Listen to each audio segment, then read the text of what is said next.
Mashtaga ikkita joyiga tiqdimi? Men bog'cha desang ham tiqdimi? Qo'limizga oddiygina zirabchi kirsa, uning og'rig'ini bir necha kun his etamiz. Ammo bog'chada bola uxlamaganligi sababli uning qo'liga igna sanchilsa-chi, biz kattalar chidaymiz. Ammo bolalar... Gap shundaki, millar dasturiga farzandimning qo'liga bog'chada igna sanchildi degan mazmundagi murojaat kelib tushdi. Shundan keyin dastlab biz murojaatchi ayol bilan telefon orqali bog'lanamiz. 25-marta bog'chaga borgan. Har doimgidek bog'cha kuni bo'lgan, faqat obedga kelganda bolalar uxlab bo'lgan. Bu bitta o'rtoq bor. Ikkovlisi uxlagisi kelmaganmi endi bilmadik bu narsani. Uxlamagani uchun bog'cha basi mana shu kaft tarafiga 2 marta igna tiqib qo'ygan ekan. Murojaatchi ayol bizga quyidagi foto hamda videolarni ham taqdim qildi. Tasvirlardan ko'rishingiz mumkinki, haqiqatan ham bolaning qo'lida jarohat izlari ko'ringan. Murojaatchi ayolning so'zlariga ko'ra, holat poytaxtimizning Bektemir tumanidagi bog'chalarning birida sodir bo'lgan ekan. Qo'limga tiqdi.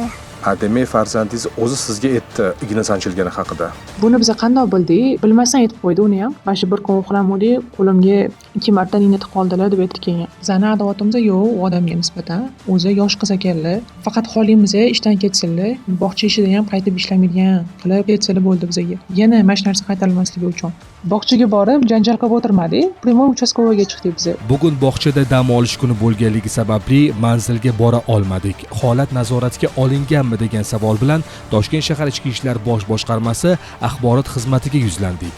Mazkur holat yuzasidan Bektemir tumani ichki ishlar organlari faoliyatini muvofiqlashtirish boshqarmasi tomonidan tergovga qadar tekshiruv o'tkazilmoqda.